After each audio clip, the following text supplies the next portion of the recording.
Wow. Good morning, everybody. Welcome to the very first edition of Knocks to Nuggets Life with Yomute. It's such a joy. It's such a joy. It's such a joy to come your way today. Wow, it's the first Monday of August, and I'm so excited to be coming your way this beautiful morning on all my Knocks to Nugget channels. So I'm live on Instagram, I'm live on Facebook, and I'm live also on YouTube. So whichever one you are on, please, thank you so much for joining me. But please tell somebody that I'm online. And for those that will watch after this broadcast, thank you so much for giving me a share of your time. I truly appreciate it. I don't take it for granted. Thank you very much. So it's a beautiful August and the very first Monday in the month of August. And today I really want to challenge you on this edition of Knocks to Nuggets to do a PEST analysis of yourself. Now, I've stopped to allow it to sink in that I'm asking you to do a PEST analysis of yourself. I know we've talked about SWOT analysis a whole lot. I have talked about it in previous editions of Knocks to Nuggets. If you haven't been on any of those, then I encourage you to simply go to my Facebook page and you will see a past edition where I talked about doing a SWOT analysis of yourself. But today I'm saying do a PEST analysis. Now, if you are familiar with PEST, you'll be wondering, why would I do a PEST analysis of myself? I mean, why? Because PEST analysis is actually a strategic business tool that's used by organizations to discover, evaluate, organize, and track macroeconomic factors that can impact on their businesses. So why should I be doing a PEST analysis of myself? Am I an organization? I mean, how does that really add to me? Organizations will tell you that they are a going concern. So the question is, am I a going concern? I'm an individual, Yomi. So what are you talking about? What's a going concern? A going concern is an accounting term for a company that has the resources needed to continue operation. So let me relate it to you. Assume that what you lose that job today, will you still be a going concern? Assuming that business line stops today, will you still have the resources that you require to have a decent living? That's the question. And that's why I'm asking you today to actually have a PEST analysis of yourself. What is PEST?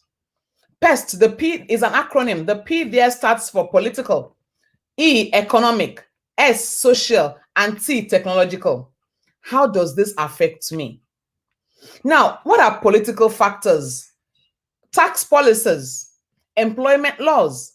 They are the political factors that can affect you. Now, if the tax policies change in your country today where you live, will you still be a going concern? Will you still have the resources required to survive? The same thing, if the employment laws changes, assuming they suddenly bring down retirement age, maybe it was 60 or 65 in your industry and said, no, from now it's now 50. How will that affect you?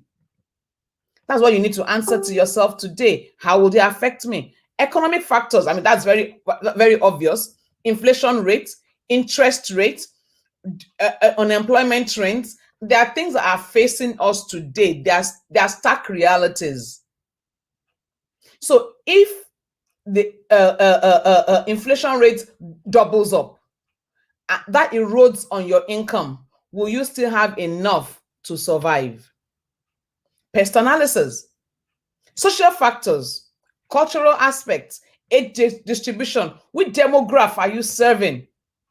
If something changes in that demography, will you still be relevant?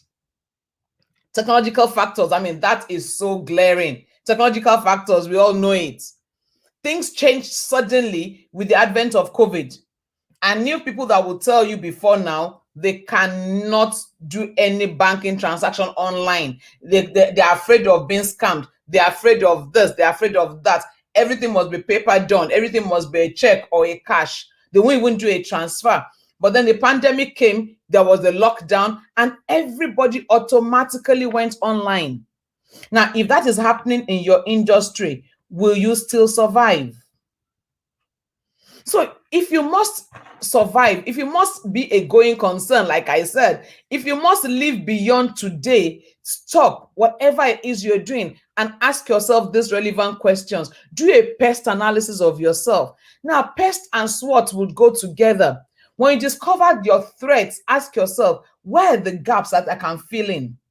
What can I do differently? Where can I plug in? What is it that I can do that can maximize the opportunities around me?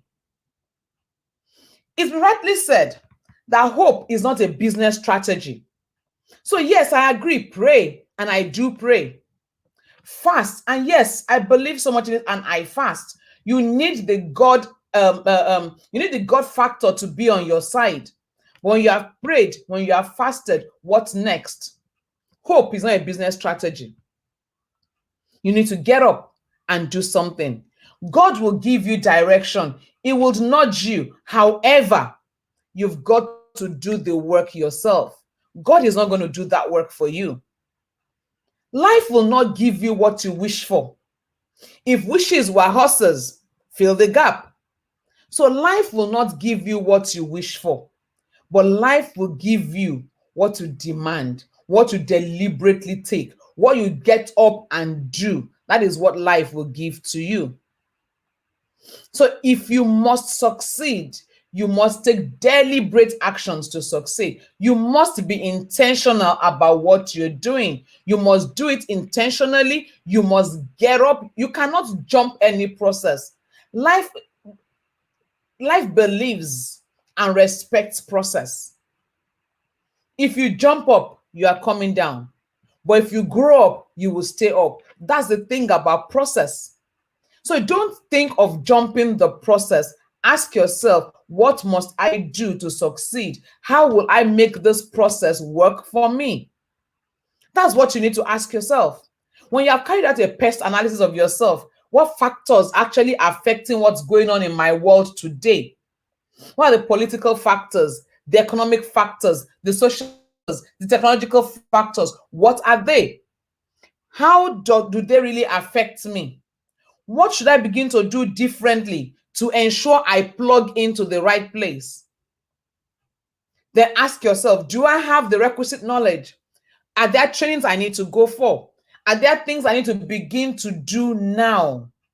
Life is all about change. I'll tell you what I'm doing today. If you told me I would do it last year, I will tell you, nah, it's not my thing.